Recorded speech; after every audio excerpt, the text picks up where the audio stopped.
నమస్కారం. టీశాట్ వారు నిర్వహిస్తున్న టెట్ శిక్షణా తరగతులకు స్వాగతం. ఈరోజు మనం జీవశాస్త్రము కంటెంట్ పేపర్ 2లో భాగంగా మొక్కలు, భాగాలు, విధులు మరియు విత్తనాల వ్యాప్తి అనే అంశం గురించి తెలుసుకుందాం. మనకు తెలుసు పేపర్ 2 సైన్స్లో ఒక 30 మార్కులకు గాను ప్రశ్నలు, దీంట్లో ఫిజికల్ సైన్స్ 12, బయాలజికల్ సైన్స్ 12 మరియు బోధనా పద్ధతుల్లో ఒక 6 మార్కులు వస్తాయి. దీంట్లో భాగంగా జీవశాస్త్రంలో మొక్కలు, భాగాలు, వాటి విధులు, ఇది మనకు 13th పాయింట్ మొక్కల ప్రపంచం అనే అంశం కింద వస్తుంది. మొక్కలు, భాగాలు, వాటి విధులు. మన చుట్టూ ఉండే పరిసరాల్లో ఉండే అనేక రకాల మొక్కలు మనం రోజు చూస్తూ ఉంటారు కదా. మొక్కల ఆకారాలు అన్నీ ఒకే రకంగా ఉంటాయా? లేవు. మొక్కల యొక్క పరిమాణాలు అన్నీ ఒకే రకంగా ఉంటాయా? లేవు. మరి మొక్కల యొక్క ఆకారాలు కానీ పరిమాణాలు కానీ వేరువేరుగా అంటే వైవిధ్యంగా అంటే భిన్నముగా ఉన్నప్పటికీ దాంట్లో కొన్ని భాగాలు మాత్రం కామన్గా ఉంటాయి, సాధారణంగా ఉంటాయి. ఏంటవి? వేరు, కాండము, పత్రం. ఈ ముఖ్యమైన భాగాలు మాత్రం తప్పనిసరిగా సాధారణంగా కనిపిస్తాయి మనకు. ఏవో కొన్ని శేవలాలు, శిలీంధ్రాలు లాంటి నిమ్న స్థాయి మొక్కలలో తప్ప మిగతా అన్ని ఉన్నత స్థాయి మొక్కల్లో కూడా వేరు, కాండము, పత్రము అనే ఉన్నతమైనటువంటి స్థాయి మొక్కల్లో ముఖ్యమైన భాగాలు ఉంటాయి. మరి దీంట్లో ఈ బొమ్మలో ఇవ్వబడినటువంటి 2 రకాల వేరు వ్యవస్థలను పరిశీలించండి. ఎప్పుడో ఒకప్పుడు మీ పరిసరాలలో ఏవో కొన్ని, మీ ఇంటి పరిసరాల్లో పెరిగే పిచ్చి మొక్కలను బీకేటప్పుడు గాను, లేకపోతే పొలాల్లో పెరిగే కలుపు మొక్కలను బీకేటప్పుడు, రోడ్ల పక్కన ఎప్పుడైనా గాలిదుమ్ములకు చెట్లు కూలిపోయినప్పుడు వాటి యొక్క వేరు వ్యవస్థలు మీరు చూసి ఉండొచ్చు కాక. ఈ బొమ్మలో ఇచ్చినటువంటి ఈ మొదటి రకం బొమ్మ, ఈ రెండో రకమైన బొమ్మ యొక్క వేరు వ్యవస్థలను జాగ్రత్తగా మీరు పరిశీలిస్తే 2 ఒకే రకంగా ఉన్నాయా? చాలా తేడా ఉంది. ఏం తేడా? వాటి పేరేంటి? ఒకసారి చూద్దాం మనం. ఇది తల్లి వేరు వ్యవస్థ.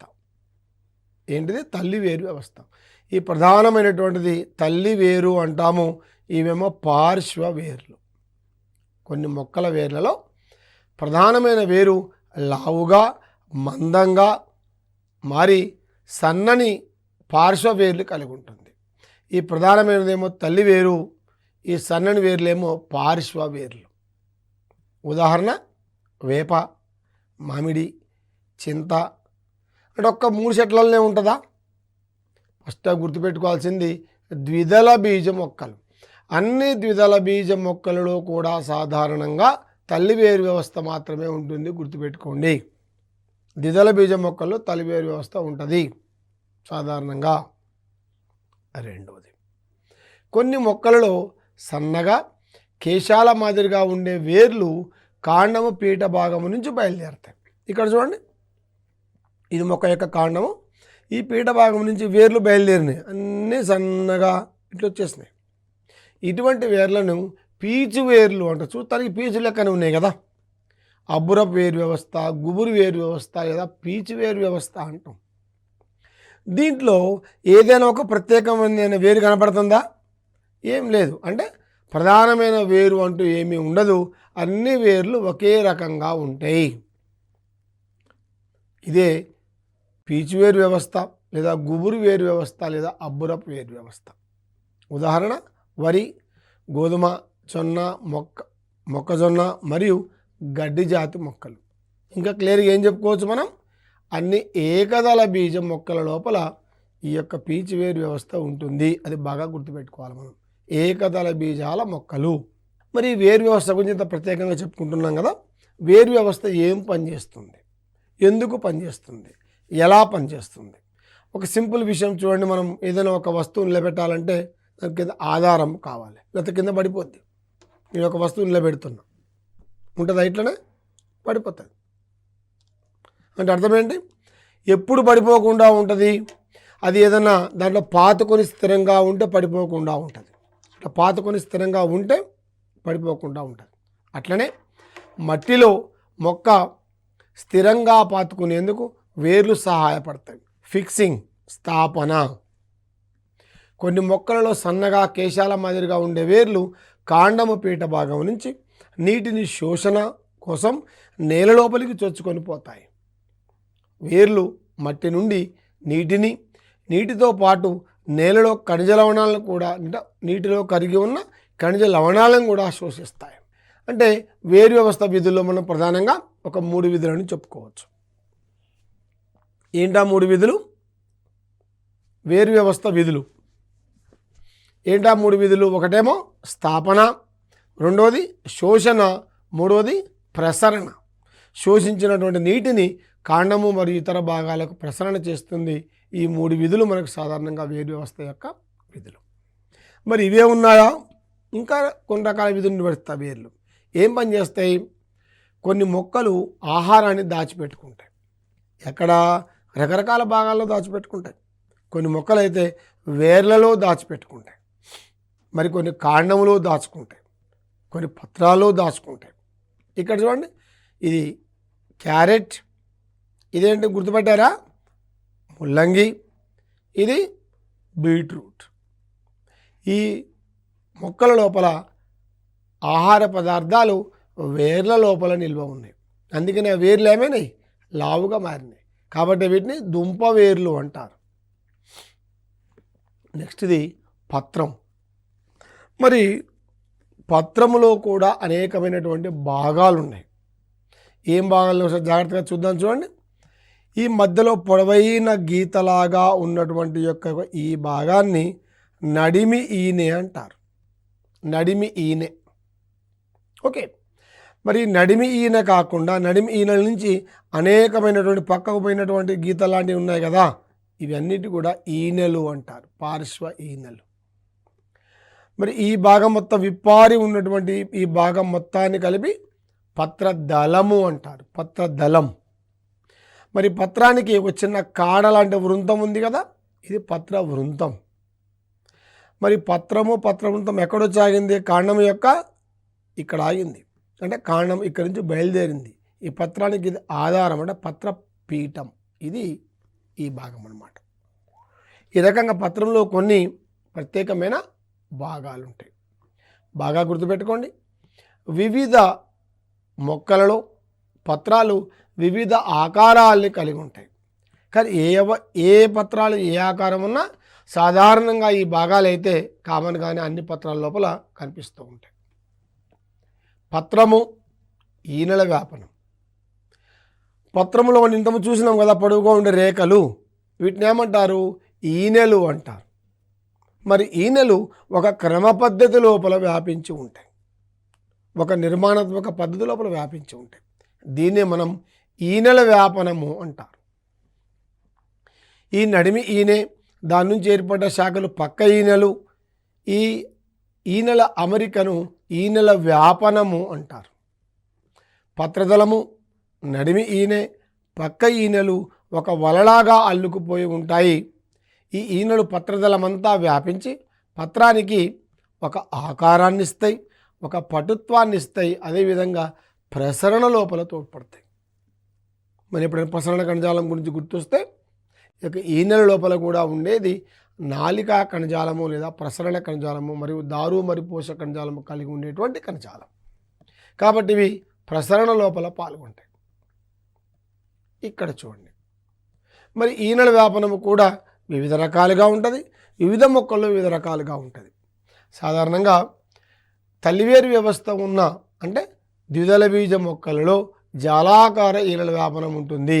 గుర్తుపెట్టుకోండి, ద్విదళ బీజ మొక్కల్లో ఒక 2 మనం గుర్తుపెట్టుకోవాల్సిన అంశం ఉంటుంది. ద్విదళ బీజ మొక్కల్లో ఏముంటుంది? వేరు చూస్తే తల్లివేరు వ్యవస్థ ఉంటుంది. పత్రాల్లో చూస్తే జాలాకార ఈనెల వ్యాపనం ఉంటుంది. ద్విదళ బీజ మొక్కలు అని గుర్తించడానికి ఇవి కొన్ని గుర్తులు అన్నమాట. అంటే ద్విదళ బీజ మొక్కలు తలివేరు వ్యవస్థ ఉంటుంది, జాలాకార ఈనెల వ్యాపనం ఉంటుంది. ఓకే, ఇది తలివేరు వ్యవస్థ, ఇది జాలాకార ఈనెల వ్యాపనము. ఈ 2 కూడా ద్విదళ బీజ మొక్కల్లో ఉంటాయి. ఇక్కడ చూడండి, ఇక్కడ ఈనెల వ్యాపనం ఎట్లా ఉన్నది? ఒక ఈనె ఒక దాని పక్కన ఒకటి అట్లా పొడుగ్గా వ్యాపించింది. ఇక్కడ చూడండి, పీచు వేరు వ్యవస్థ. ఈ రకంగా పీచు వేరు వ్యవస్థ ఉన్న ఏకదళ బీజ మొక్కలలో సమాంతర ఈనెల వ్యాపనం ఉంటుంది. అంటే ఏకదళ బీజ మొక్కలు, పీచువేరు వ్యవస్థ, సమాంతర ఈనెల వ్యాపనము, ఇవన్నీ ఆ మొక్కలను గుర్తించడానికి కొన్ని గుర్తులుగా మనం గుర్తుపెట్టుకోవాలి. మరి పత్రము ఏం పనిచేస్తుంది, పత్రం యొక్క విధులు ఏంటి? ఇక్కడ చూడండి, ఏ రకమైన పత్రమైనా కానీ పత్రానికి కొన్ని విధులు ఉన్నాయి. పత్రాలు మొక్క జీవితంలో ప్రధానమైన పాత్ర పోషిస్తాయి. ఎందుకని మనం మొక్కలు ఏమంటాం? Universal producers. ఈ ప్రపంచంలో ఉండే అన్ని జీవులకు ఆహారాన్ని తయారు చేసేటువంటి ఉత్పత్తిదారులు అంటాం మనం. అంటే అవి కిరణజన్య సంయోగ క్రియ జరపడం ద్వారా ఆహార పదార్థాలు తయారు చేస్తాయి. ఆ కిరణజన్య సంయోగ క్రియ జరిపేటువంటిది పత్రాల్లోని ఆకుపచ్చగా ఉండేటువంటి భాగాలే కాబట్టి పత్రాలు. అదే రకంగా పత్రాలు పత్ర రంధ్రాలను కలిగి ఉండి వాయువుల వినిమయంలో పాల్గొంటాయి. ఇది పత్రరంధ్రం. మనకందరికి కూడా బాగా తెలుసు, లోయర్ క్లాసెస్ నుంచి కూడా చూస్తూ ఉన్నాం మనం. పత్రము లోపల చిక్కుడు గింజ ఆకారంలో కనపడేటువంటి ఈ యొక్క రక్షక కణాలు, వాటి మధ్యలో ఉండేటువంటిదేమో పత్ర రంధ్రము, ఈ చుట్టూ ఉండేదేమో అనుబంధ కణాలు. ఈ మొత్తాన్ని కలిపితే పత్రరంధ్ర సంక్లిష్టము అంటారు. జనరల్గా సాధారణంగా పత్రరంధ్రం అని పిలుస్తాం మనం. మరి పత్రం ఎందుకు ప్రత్యేకం చెప్పుకుంటాను పత్రరంధ్రం గురించి? ఇవి మనకు ముక్కు మాదిరిగా పనిచేస్తాయి. మొక్కకు వాతావరణానికి మధ్య వాయు వినిమయానికి ఇవి తోడ్పడతాయి. మొక్కలు పత్రరంధ్రాలతో పాటు ఇతర భాగాల ద్వారా కూడా అధికమైన నీటిని విడుదల చేస్తాయి. నీటి ఆవిరి రూపంలో విడుదల కావడాన్ని బాష్పోత్సేకము అంటారు. ఈ ప్రయోగం మనందరికీ కూడా తెలుసు. అంటే ఏదైనా ఒక కొమ్మ చుట్టూ ఒక పాలిథిన్ కవర్ కడితే ఒక 3-4 గంటల తర్వాత మన పాలిథిన్ కవర్ లోపల నీటి ఆవిరి మొత్తం కూడా నీటి బిందువుల లోపల ఉంటుంది. ఎక్కడి నుంచి వచ్చింది నీటి ఆవిరి అంటే పత్రాల ద్వారా నీటి ఆవిరి రూపంలో బయటికి వెళ్ళిపోతున్నది. దీన్నే మనం బాష్పోత్సేకము, ట్రాన్స్పిరేషన్ అంటాం. ఇది దేని ద్వారా జరుగుతుంది? బాష్పోత్సేకము పత్రంధ్రాల ద్వారా జరుగుతుంది. అంటే పత్రాల ద్వారా జరుగుతున్నది. అంటే పత్రాలు ఏమేమి పనులు చేస్తున్నాయి? కిరణజన్య సంయోగక్రియ జరపడం ద్వారా ఆహార పదార్థాలను తయారు చేస్తున్నాయి, వాయువుల వినిమయాన్ని జరుపుతున్నాయి, అంటే బాష్పోత్సేకాన్ని జరుపుతున్నాయి. నెక్స్ట్ కాండము మొక్కకు ఆధారాన్ని ఇస్తుంది. మరి అన్ని మొక్కలు కాండాన్ని కలిగి ఉన్నాయా? మరియు అన్ని మొక్కల కాండాలు ఒకే రకంగా ఉన్నాయా? ఇక్కడ కొన్ని మొక్కలు ఇచ్చినాం కదా, అన్ని మొక్కల కాండాలు ఒక్క తిరిగినే ఉన్నాయా? లేవు, ఉండవు కూడా. కాండము మీద ఉండే చిన్న ఉబ్బెత్తు భాగాల నుంచి కొమ్మలు, ఆకులు, పుష్పాలు అభివృద్ధి చెందుతాయి. ఏంటా భాగాలు? కనుపులు అంటాం. ఒక మొక్క భాగం మన చేతికి ఇస్తే అది వేరు భాగమా కాండ భాగమా ఎట్లా గుర్తుపడతారు? కనుపులు కనుక ఉన్నట్లయితే అది కాండము, కనుపులు లేకపోతే వేరు. మీకు గుర్తుండే ఉంటుంది, బంగాళాదుంప, ఆలుగడ్డ, అది భూమి లోపల ఉంటుంది. మరి భూమి లోపల ఉంటే వేరు కావాలి కదా, కాండం ఎందుకంటాం? దాని మీద కనుపులు ఉంటాయి, కనుపు మధ్యమాలు ఉంటాయి, కనుపుల వద్ద నుంచి మొగ్గలు వస్తాయి, కొత్త మొక్కలు వస్తాయి. ఈ రకంగా కాండం మీద ఉండేటువంటి కనుపులు ఆ కాండం యొక్క స్థాయిని నిర్ధారిస్తాయి. అక్కడి నుంచే కొమ్మలు, ఆకులు, పుష్పాలు వృద్ధి చెందుతాయి. కాండం యొక్క విధులు. కాండం ఏమేమి పనులు చేస్తుంది? ఏం పని చేస్తుందని చెప్పుకున్నాం మనం. వేరేం చేస్తుంది మనం? స్థాపన, శోషణ, ప్రసరణ. వేరు. మరి కాండం ఏం పని చేస్తుంది? వేరు శోషించినటువంటి నీరు మొక్క యొక్క అన్ని భాగాలకు కాండము ద్వారానే సరఫరా అవుతుంది. చిటారు కొమ్మని కొన్ని పత్రాలు ఉన్నాయి. మరి పత్రాలకు నీరు చేరాలి. ఎవరి ద్వారా చేరాలి? కాండము ద్వారానే చేరుతుంది. అదేవిధంగా బంగాళదుంప, పసుపు, వెల్లుల్లి, అల్లం, చెరుకు వంటి ఈ మొక్కల లోపల ఆహార పదార్థాలు నిల్వ చేయటం వల్ల పరిమాణములు ఉబ్బినట్టు కనపడతాయి. మనకు తెలుసు, చెరుకు యొక్క కాండాన్ని మనం క్రష్ చేస్తే చెరుకు రసం వస్తుంది, దాని నుంచి బెల్లము, చక్కెర, ఇతర పదార్థాలు వస్తుంటాయి, మొలాసెస్. అంటే కాండములో ఆహార పదార్థాలు నిల్వ ఉన్నాయి. ఇక చూడండి, బంగాళాదుంప పైన కనుపులు ఉన్నాయి, ఇది కూడా కాండమే, ఇది కూడా ఆహారాన్ని నిల్వ చేసింది. ఇక్కడ చూడండి, అల్లము, వెల్లుల్లి ఇవన్నీ కూడా ఆహారాన్ని నిల్వ చేసింది. నిజానికి ఇవన్నీ కూడా కాండాలు. భూమిలో ఉంటే మనం అనుకుంటున్నాం ఈ నిజంగా మరి వేర్లేం అనుకుంటాం, మరి వేర్లు కావు. బంగాళాదుంప భూమిలో పెరుగుతున్నప్పటికీ దానిపై ఉన్న కనుపుల ద్వారా ఇది కాండము అని గుర్తించవచ్చు. పుష్పం. పుష్పించి మొక్కలలో పుష్పాలు ప్రత్యుత్పత్తి భాగాలుగా ఉంటాయి. చాలామంది మనం అనుకుంటాం మొక్కలు లైంగిక ప్రత్యుత్పత్తిలో పాల్గొంటాయి. మరి మొక్కల లోపల ప్రత్యుత్పత్తి భాగాలు ఎక్కడున్నాయి అంటే పుష్పాలు లైంగిక ప్రత్యుత్పత్తి కొరకు ఉద్దేశించినటువంటి భాగాలు పుష్పాలు. వేరు, కాండము, పత్రమేమో శాఖీయ భాగాలు, పుష్పము లైంగిక భాగము. గుర్తుపెట్టుకోండి. పుష్పాలు రంగులు, వాసన, ఆకారము, పరిమాణము ద్వారా పరాగ సంపర్కం కోసం కీటకాలను ఆకర్షిస్తాయి. పుష్పములో 4 భాగాలు ఉంటాయి. వీటి పుష్ప భాగాలు అంటారు. ఏంటవి? రక్షక పత్రావళి, ఆకర్షణ పత్రావళి, కేసరావళి, అండకోశం. మరి పుష్ప భాగాలు మొత్తం కూడా ఎక్కడి నుంచి బయలుదేరుతాయో ఆ పుష్ప భాగాలకు ఆధారమైన పీఠము లాంటి భాగాన్ని పుష్పాసనము అంటారు. ఏ పుష్ప భాగాలు ఉన్నాయి, వాటి యొక్క విధి ఏమిటో కూడా మనం క్లియర్గా చూస్తున్నాం. ఏమున్నది ఇక్కడ? కేసరావళి. ఇక్కడ చూడండి, ఇక ఆకుపచ్చని ఈ భాగము కేసరావళి, ఆకుపచ్చని ఈ భాగము రక్షక పత్రావళి. ఈ యొక్క రక్షక పత్రావళి మొగ్గ దశలో పుష్పాన్ని రక్షిస్తుంది, రక్షక పత్రావళి. ఈ రెండోది ఆకర్షణ పత్రావళి. ఆకర్షణ పత్రావళి పరాగ సంపర్కం కోసం కీటకాలని ఆకర్షిస్తుంది. ఇది కేసరావళి పురుష ప్రత్యుత్పత్తి నిర్మాణము. అట్లే అండకోశము ఉంటుంది. అండకోశము స్త్రీ ప్రత్యుత్పత్తి నిర్మాణం. దీంట్లో ఇగో కీలాగ్రము, కీలము మరియు అండాశయము ఉంటాయి. ఈ రకంగా 4 పుష్ప భాగాలు కూడా పుష్పం లోపల మనకు కనిపిస్తాయి. రక్షక పత్రావళి, ఆకర్షణ పత్రావళి, కేసరావళి, అండకోశం. ఇవి 4 ఉంటాయి. మరి పుష్ప భాగాల ఉనికి ఆధారంగా పుష్పాలను 2 రకాలుగా మనం విభజిస్తారు సాధారణంగా. ఏంటవి? సంపూర్ణ పుష్పాలు, అసంపూర్ణ పుష్పాలు. ఏంటి సంపూర్ణ పుష్పాలు? ఏముంటే సంపూర్ణం అంటే సాధారణంగా 4 పుష్ప భాగాలు అని చెప్పుకున్నాం. పుష్పంలో ఆ 4 పుష్ప భాగాలు ఉంటే అది సంపూర్ణమైన పుష్పముగా చెప్పుకుంటాం. అంటే అన్ని పుష్పాల్లో 4 ఉండవా? ఉండవు. కొన్ని పుష్పాల్లో 3 పుష్ప భాగాలే ఉంటాయి, కొన్నిటో 2 ఉంటాయి. మరి రకంగా 4 లేకుండా 3, 2 ఉన్నాయి కాబట్టి అటువంటి పుష్పాలని అసంపూర్ణ పుష్పాలు అంటాం. అంటే పూర్తి పుష్ప భాగాలు లేవు అని అర్థం. రెండోది ఏంటి?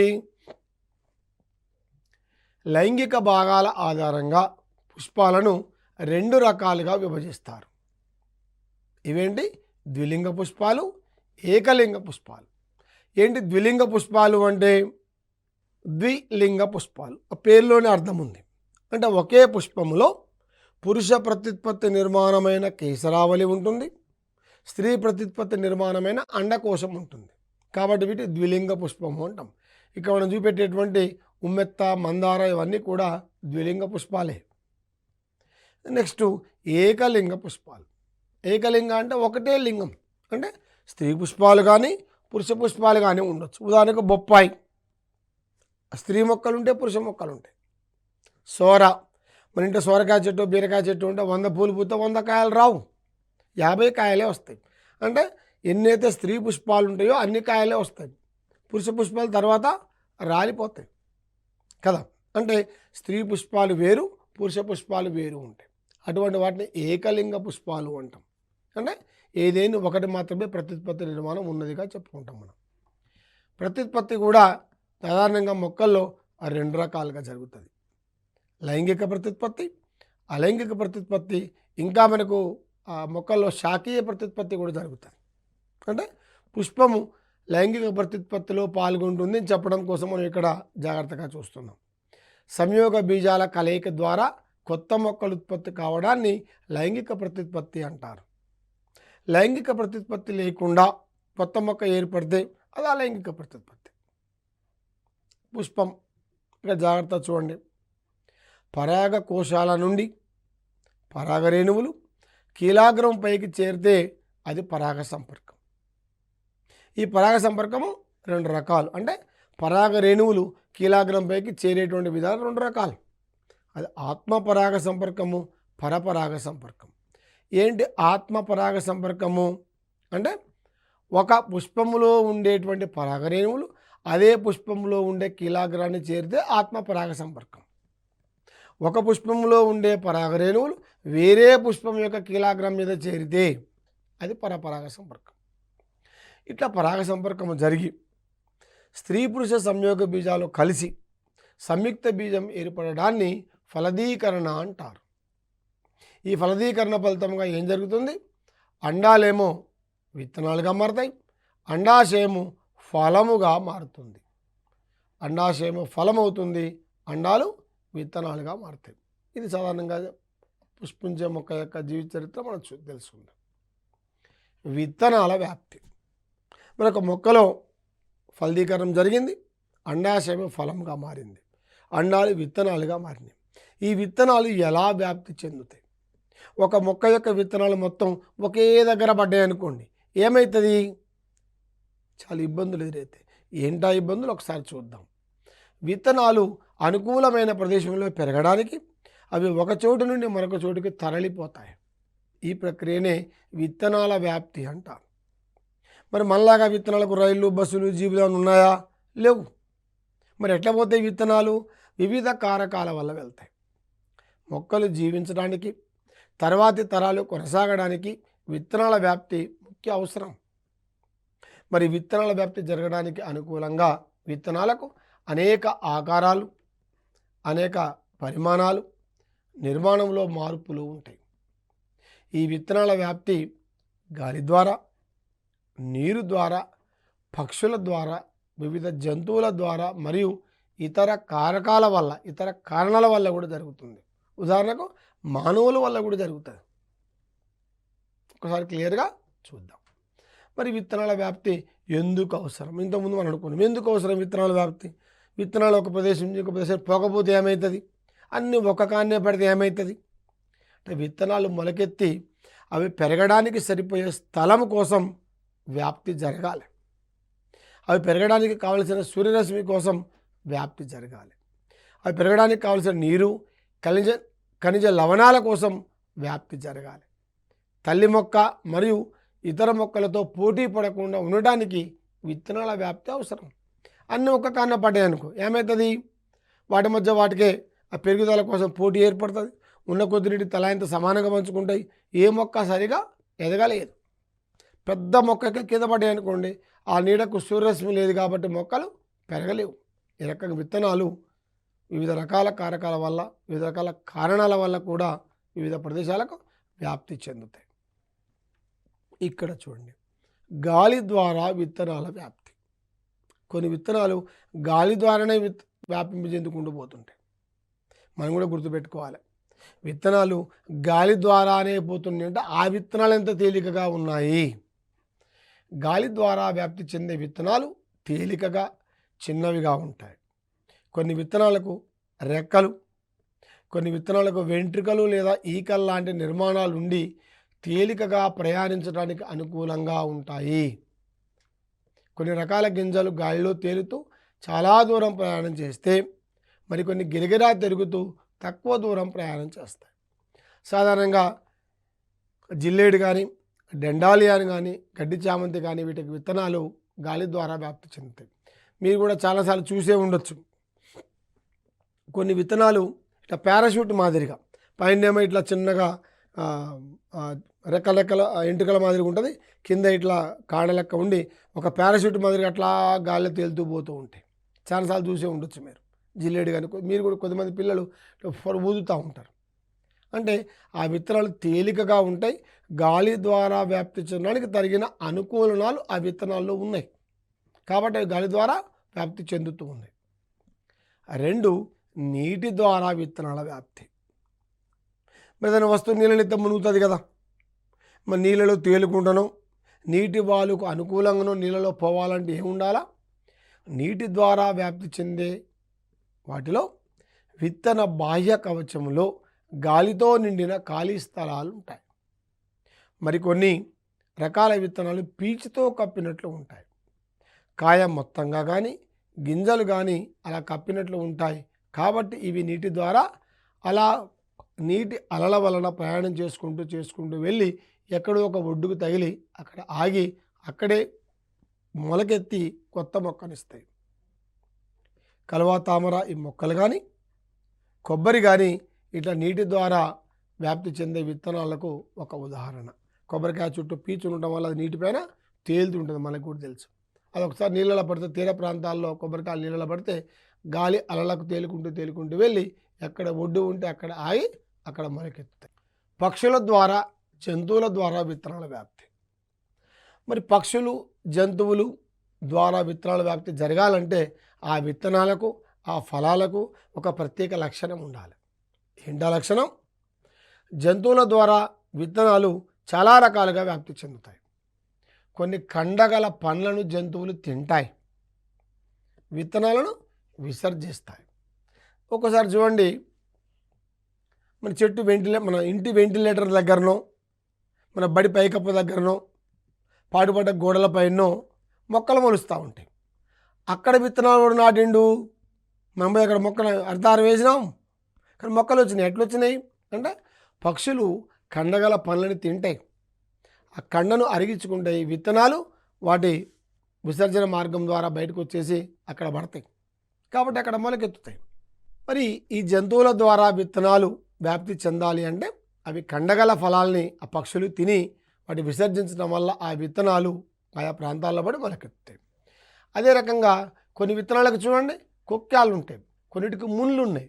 మనం కూడా అప్పుడప్పుడు ఆ పొదల్లో అట్లా నడుస్తూ వెళ్తున్నప్పుడు, తోటలో నడుస్తూ వెళ్తున్నప్పుడు ఇవన్నీ మన దుస్తులకు కూడా అంటుకుంటాయి. మనం ఎప్పుడో చూసుకుంటాం, అవన్నీ తర్వాత వదిలించుకుంటాం మనం. ఇట్లా కొక్కేలు, ముళ్ళు, వెంట్రుకలు లాంటి భాగాలు కలిగిన పండ్లు ఇలా అంటుకుంటాయి. గింజలు జంతువులకు అంటుకొని సుదూర ప్రాంతాలకు తరలిపోతాయి. గోరింక, బుల్బుల్ పిట్ట, కాకులు మొదలైన పక్షులు ఈ వేప రకరకాల పండ్లని తింటాయి. తిని ఆ గింజలు ఏమవుతాయి, పండు మొత్తం భాగమంతా పక్షుల ఆహార వాహికలో జీర్ణమవుతుంది. విత్తన కవచాలు మెత్తగా మారుతాయి. పక్షుల రెట్టెల ద్వారా విత్తనాలు బయటకు విసర్జించబడతాయి, అవి అక్కడ మొలకెత్తుతాయి. ఇక్కడ చూడండి గురిగింజలు, కొన్ని చూడగానే పోయి భలే పండ్లను తింటాయి పక్షులు, తెలిసితే గురిగింజలు జీర్ణం కాదు, అట్లా బయటికి వెళ్ళిపోతుంది, ఎక్కడో చక్కగా మొలకెత్తుతుంది. మరి తోట నడుస్తున్నప్పుడు కూడా మన దుస్తులు కొన్ని రకాల పళ్ళు విత్తనాలు అంటుకుంటాయి. వాటి కొక్కేలు, ముళ్ళు ఉంటాయి. కొద్ది దూరం వచ్చినాక వాటిని మనం బయట పడేస్తాం, అక్కడ అవి మొలకెత్తుతాయి. కొన్ని రకాల విత్తనాలు ఏమైతే జిగురుగా ఉంటాయి, పక్షుల ముక్కులకు అతుక్కుంటాయి, అవి ఎగురుతూ పోతూ ఉన్నప్పుడు కొద్ది దూరం పోయిన తర్వాత అవి రాలిపోతాయి, అక్కడ మొలకెత్తుతాయి. అదే రకంగా మానవుల ద్వారా ఇప్పుడు ఇక్కడ చూడండి, మనకు ఎవరైనా ఫంక్షన్లకు పోతే ఈ మధ్యకాలంలో చక్కటి బొకేలు ఇస్తున్నారు, కొంతమంది పూల మొక్కలు ఇస్తున్నారు. మనం ఏం చేస్తాం, హైదరాబాద్లో ఒక పూల మొక్క మీకు ఇస్తే ఆటోమేటిక్గా మీ ఇంటికి తీసుకొని వెళ్ళి భద్రంగా అక్కడ పెంచుకుంటారు. అంటే ఇక్కడున్న మొక్క, ఇక్కడున్న విత్తనాలు మన దగ్గర వ్యాప్తి చెందిస్తున్నాం. అంటే రకరకాల మొక్కలు కూడా వివిధ దేశాల నుంచి, ఖండాలు దాటి మన దేశం కూడా వచ్చింది. ఫర్ ఎగ్జాంపుల్ టమాటా మన దగ్గర బాగా వాడతాం, కానీ టమాటా కూరగాయ మన దేశంది కాదు, ఐరోపా వర్తకులు వచ్చినప్పుడు అక్కడి నుంచి తీసుకొని వచ్చారు. అట్నే ఇలా ప్రపంచమంతా చెరుకు పండిస్తున్నారు, ఆ చెరుకుని ప్రపంచాన్ని పరిచయం చేసింది భారతదేశం. ఇట్లా విత్తనాలు ఒక ప్రదేశం నుంచి మరో చోటికి మానవుల ద్వారా కూడా వెళ్తాయనడానికి ఇది ఒక మంచి ఉదాహరణ. పేలడం వల్ల విత్తనాల వ్యాప్తి. మీరు ఇప్పుడు కనకాంబరం పువ్వుల మొక్క విత్తనాలు చూసారా, నీళ్ళు చల్లితే చట్న పేలుతాయి, సౌండ్ వస్తుంది, సౌండ్ వచ్చి టక్కున దూరంగా పోయి పడిపోతాయి. అట్లా పెసర, మినుము, కంది, ఈ గురిగింజ ఇటువంటి ఏమవుతాయి, ఎండకు బాగా ఎండిన తర్వాత అవి ఒక పెద్ద శబ్దంతో, టప్పని శబ్దంతో పేలిపోయి ఆ యొక్క ఫల కవచము ముడుచుకొని పోతుంది. ఈ రకంగా ఎండినప్పుడు గుళిక పేలి విత్తనాలు చాలా ఒత్తిడితో పరిసరాల్లోకి చెల్లాచెదరవుతాయి. ఈ రకమైన విత్తనాలు బెండ, ఆవ, బఠానీ లాంటి మొక్కల్లో చూడవచ్చు. కొన్ని నిన్న తాకగానే పగిలిపోయి చుట్టలు తిరిగిపోతాయి, ఆ స్పీడ్కు ఆ గింజలు దూరంగా పడిపోతాయి, కాబట్టి అక్కడవే మొలకెత్తుతాయి. ఈ విధంగా వివిధ కారకాల వల్ల, వివిధ కారణాల వల్ల కూడా విత్తనాల వ్యాప్తి జరుగుతుంది. మనం ఈ ఎపిసోడ్లో ముఖ్యాంశాలు ఒకసారి పరిశీలిస్తే, మొక్కలు ఆకారాలు, పరిమాణాల్లో వైవిధ్యం ఉన్నప్పటికీ అన్ని మొక్కల్లో సాధారణంగా వేరు, కాండము, పత్రం అనే భాగాలు ఉంటాయి. వేరు శోషణ, స్థాపన, ప్రసరణ అనే విధులు నిర్వర్తిస్తుంది. కాండము ప్రసరణ విధులు నిర్వర్తిస్తుంది. పత్రము కిరణజన సమయక్రియ, వాయువుల వినిమయము, బాష్పోత్సేకం జరుపుతుంది. ఇంకా ఇతర ప్రత్యేక విధులు కూడా ఇవి చేస్తాయి. పత్రతలములో ఈనెల అమరికని ఈనెల వ్యాపనం అంటాం. అదే రకంగా విత్తనాల వ్యాప్తి గాలి, నీరు, పక్షులు, జంతువులు, మానవుల ద్వారా కూడా విత్తనాల వ్యాప్తి జరుగుతుంది. ఇది విత్తనాల వ్యాప్తి సంబంధించినటువంటి అంశం. ఈ ఎపిసోడ్లో మనం మొక్కలు, భాగాలు, వాటి విధులు మరియు విత్తనాల వ్యాప్తి అనే అంశం గురించి తెలుసుకున్నాం. మరొక అంశం గురించి తెలుసుకోవడానికి గాను మళ్ళీ కలుసుకుందాం. నమస్కారం.